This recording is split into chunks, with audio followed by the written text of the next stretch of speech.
Quand le couple Fillon arrive au tribunal, leurs avocats espèrent encore la relaxe ou la réouverture des débats dans l'affaire des emplois fictifs. Mais quelques minutes plus tard, Pénélope et François Fillon sont jugés coupables de détournement de fonds publics et complicité d'abus de biens sociaux. Les contrats de Madame Fillon n'obéissent à aucune logique, ni en termes de montant de rémunération, ni en termes de tâches effectuées en réalité par d'autres collaborateurs. Les peines sont lourdes. Pour l'ancien Premier ministre, 5 ans de prison, dont 2 ans ferme, 10 ans d'inéligibilité et une amende de 375 000 €.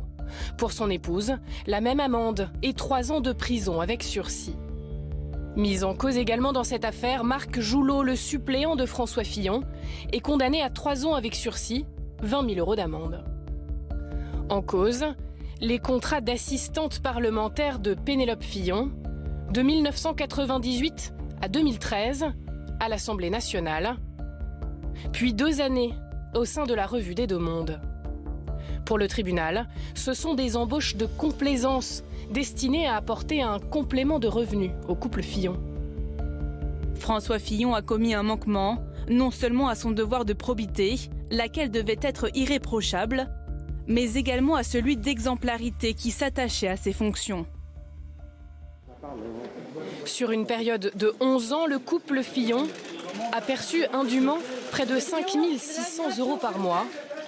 Hier, le tribunal les a condamnés à rembourser le total du montant détourné à l'Assemblée nationale. Il est évalué à 1 million d'euros. Sur le plan civil de l'indemnisation des préjudices, un double satisfecit, je dirais d'abord parce que les sommes allouées sont conformes aux sommes demandées et donc correspondent encore une fois non pas aux rémunérations perçues mais aux rémunérations payées, extraites du budget de l'Assemblée nationale. Mais ce remboursement devra attendre. Dès la sortie de la salle d'audience, les avocats des 3 prévenus ont déjà annoncé leur intention de faire appel de ce jugement.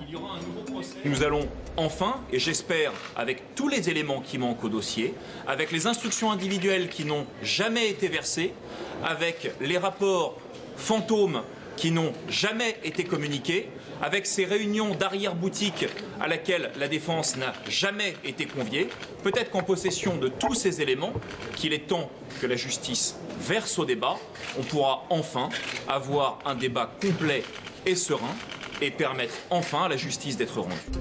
3 ans après les premières révélations du canard enchaîné en pleine campagne présidentielle, la procédure est relancée. Le procès en appel devrait se tenir l'an prochain. Si les peines étaient confirmées, alors pour la première fois, un Premier ministre se retrouverait derrière les barreaux.